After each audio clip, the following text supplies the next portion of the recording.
பல்கலை சமுதாய வானொலி நேயர்கள் அனைவருக்கும் வணக்கங்கள். இனி நம் வானொலியில் வாரந்தோறும் திங்கட்கிழமை நடைவண்டி குழுவினரின் நையாண்டி நிகழ்ச்சி. வணக்கம். நடைவண்டி குழுவினரின் நகைச்சுவை நிகழ்ச்சி. இன்னைக்கு நாம இலக்கியத்தில் யமன் அப்படின்னு பார்க்க போறோம். நம்ம எப்போதும் எல்லல் தானே பேசுவோம். இன்னைக்கு என்ன புதுசா யமன்? எல்லல் சரிதான், ஆனால் யமனே எல்லல் பண்ணா எப்படி இருக்கும், அதை தான் இப்போ நம்ம பார்க்க போகிறோம். சரி, நம்ம இப்போ எதேருந்து பார்க்க போகிறோம் யமனை பற்றி? வந்து நிறையா இடத்துல யமனை வந்து எல்லல் பண்ணி பேசியிருக்காங்க. முதல்ல சிலப்பதிகாரத்துலேருந்து ஆரம்பிக்கலாம். சிலப்பதிகாரத்தில் இளங்கோவடிகள் என்ன சொல்லியிருக்காருன்னா, என்ன சொல்லியிருக்காரு, யமனெல்லாம் எப்படியெல்லாம் டேமேஜ் பண்ண முடியுமோ அப்படிலாம் பண்ணியிருக்காரு. யமனே டேமேஜ் பண்ணிட்டாங்களா? ஆமாம், அது எல்லா இலக்கியங்கள்லேயும் வந்து அதான் நடந்துகிட்ருக்கு. முதல்ல நம்ம இளங்கோவடிகள் சொல்கிறத கேட்போம். மன்னவன் செங்கோல் மறுத்தல் அஞ்சி பல்லுயிர் பருகும் பகுவாய் கூற்றம் ஆண்மையில் திரிந்து தன் அருந்தொழில் திரியாது நானுடை கோலத்து நகைமுகம் கோட்டி பன்மொழி நரம்பி திவவியால் மிழற்றி பெண்மையில் திரியும் பெற்றியும் உண்டென அப்படின்னு சொல்கிறார். இப்போது புகார் நகரத்தில் யமன்னால் ஒரு ஆண் தன்மையோடு வர முடியலையாம். அது ஏன்னா ஆணாக வந்தால் கொலை செய்கிறனால அரசன் பிடிச்சி தண்டிச்சிருவானா. அப்படிப்பட்ட நீதி நிலைநாட்டப்பட்ட பூமியாக புகார் நகரம் இருந்துச்சான். சரி, அப்போ அவர் வேறு என்ன விடலாம் வந்தார்?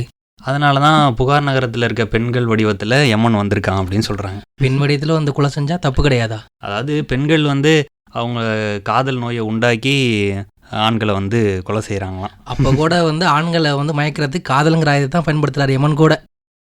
யமன் பயன்படுத்தினாரான்னு தெரியாது, நம்மளே அப்படி நினச்சிக்க வேண்டியதுதான் பெண்களை பார்த்து.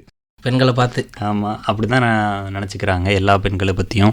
பெண்களாக வந்து எங்களை வந்து பாருங்கள் அட்ராக்ட் ஆகுங்கன்னு சொல்கிறாங்க. அதெல்லாம் கிடையாது, நம்மளே அட்ராக்ட் ஆகிக்குவோம். நம்மளே வந்து அவங்க கண்ணால் அப்படி எங்களை வந்து கொள்கிறாங்க அப்படி இப்படின்னு நம்மளே சொல்லிக்குவோம்.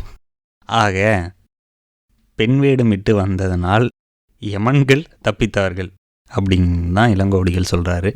அடுத்து அவர் பெண்களோட கண்கள் புருவங்கள் இதெல்லாம் பற்றி சொல்ல வர்றாருல. ஒரு நிமிஷம் கார்த்தி, எனக்கு என்ன புரியலனா, பெண் வேடம் விட்டு அணிந்து வந்ததால் யமன்கள் தப்பித்தார்கள்னா அப்போ வந்து நீங்கள் யாரை குத்த சொல்கிறீங்க இந்த இடத்துல? நான் யாரையும் குத்த சொல்லலப்பா, இளங்கோவடிகள் சொல்லியிருக்காரு, அதை நான் அப்படியே சொன்னேன்.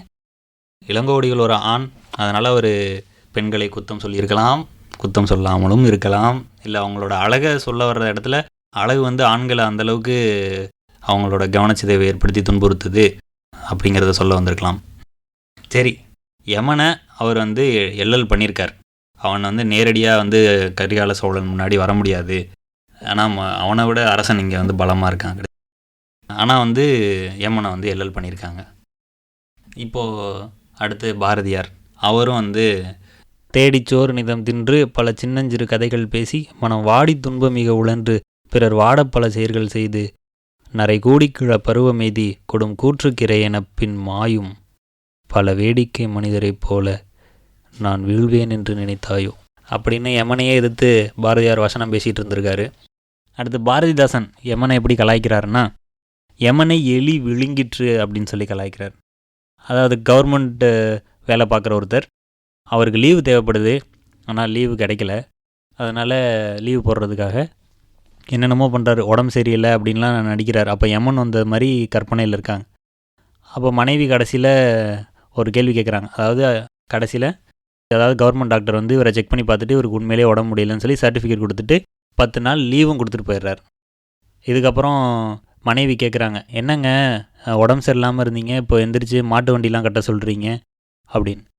அதுக்கு அவர் சொல்கிறாராம், அங்கே அம்மிக்கு பின்னாடி ஒரு எலி ஒளிஞ்சிருக்கு பாரு, அந்த எலி நம்ம யமனை தின்றுக்கும் அப்படின்னு சொல்கிறாராம்.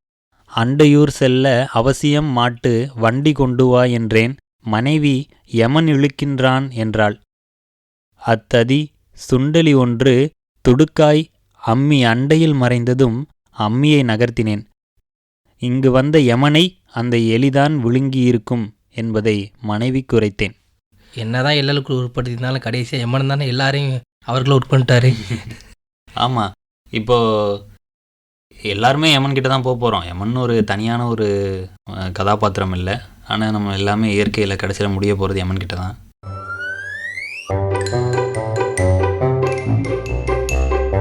இது அழகப்பா பல்கலை சமுதாய வானொலி.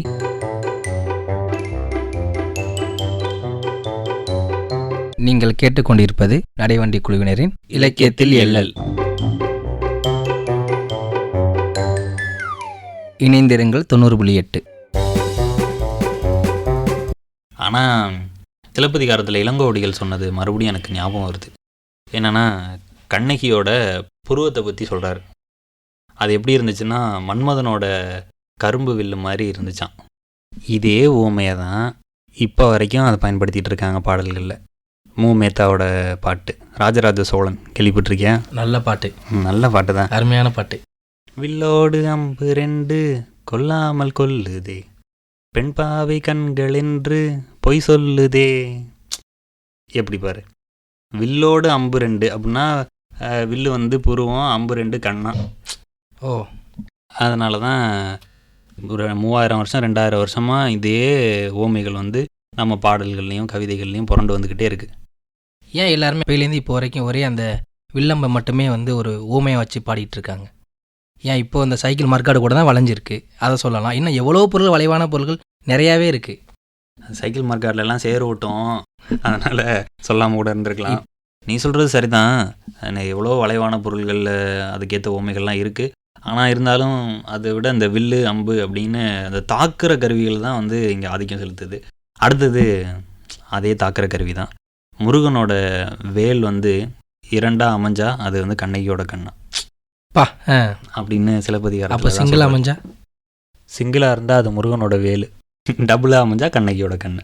சரி சரி, எப்படி சொல்லியிருக்காரு. இதே உண்மையை தான் இப்போ இருக்க கவிஞர் ஒருத்தர் வந்து தன்னோட பாடலில் வந்து சொல்லியிருக்காரு. அது என்ன பாடல் அது? வேலை வெளியில் கொண்டு என்னை வேட்டையாடி சென்று பல நாள் கடந்து மென் மூச்சென்றுமே நிற்கவில்லை அன்பே. இது வந்து மற்ற கவிஞர்கள் பாடின எனக்கு தெரியவே இல்லையே. நீயா ஏதோ உள்டாடிச்சு பாடுற மாதிரி தோணுது. கேட்டிருக்க மாட்டேன், நல்ல நல்ல பாட்டெலாம் நீ கேட்டா தானே. அது வந்து இப்போ இருக்க தற்கால கவிஞர், 21ஆம் நூற்றாண்டில் வாழ்கிற கவிஞர் எழுதினது தான். அப்படியா? ஆமாம். சரி, அந்த கவிஞரை பற்றி நான் அப்புறம் கேட்டுக்கிறேன். அது மாதிரி இப்போ வரைக்கும் வேலு அம்பு இந்த மாதிரி தாக்குற கருவிகளை தான் வந்து பெண்களோட கண் புருவத்துக்கெல்லாம் ஊமையாக சொல்லிட்டு இருந்திருக்காங்க. அப்போ எத்தனை வருஷங்களாக பாட்டு எழுதினாலும் அவங்க வந்து ஊமைக்கு வந்து அந்த வேலையும் அம்பையும் விட்டால் வேறு எதுவுமே கிடைக்காதா? அது இப்போ புதுமையாக நிறைய பேர் எழுதிட்டு தான் இருப்பாங்க, அதை நம்ம இன்னும் நிறையா வாசித்து நம்ம தெரிஞ்சுக்கணும். இருந்தாலும் எத்தனை காலத்துக்கு தான் பெண்களையே வந்து அவங்க பார்வை அப்படி இருக்குது, பார்வை வந்து எங்களை தாக்குதுன்னே சொல்லிகிட்டு இருக்க முடியும்? அதெல்லாம் வந்து நம்ம மாற்றிக்க வேண்டிய ஒரு விஷயம். சரி, இப்போ யமனுக்கு வருவோம். ஆக மொத்தம் நம்ம கவிஞர்கள் எல்லாம் யமனை ஒரு தூசா கூட மதிக்கலை. அவனை காலில் போட்டு மிதிப்பேங்கிறது, நான் அவனுக்கு இரையாவேனா அப்படின்னு வசனம் பேசுகிறது, எத்தனை கதை எலி தின்றுச்சு அப்படின்னு சொல்கிறது. யமனை எலி திங்கி தான். அப்போ வந்து யமன் வந்து எலியை விட இழிவானவனா? அப்புறம் இளங்கோவடிகள் பெண்ணு மாதிரி மாறு வேஷம் போட்டு வந்தான்னு சொல்கிறாரு. எத்தனை இழிவுகள், எத்தனை ஏச்சு பேச்சுக்களை அந்த யமன் வாங்கிட்டு வந்திருக்கிறான். என்னதான் வந்து எல்லா கவிஞர்கள் வந்து யமனை திட்டுறதே வந்து வேலையாக வச்சுருந்தாலும் யமன் வந்து அவரோட வேலையை கரெக்டாக இருந்திருக்காரு. அதனால தான் வந்து எல்லாரையும் மேலே கொண்டு போயிட்டார். அப்படிலாம் ஏற்றுக்க முடியாது. அவங்கள வேணால் மேலே கொண்டு போயிருக்கலாம், அவங்களோட படைப்புகளை மேலே கொண்டு போக முடியுமா?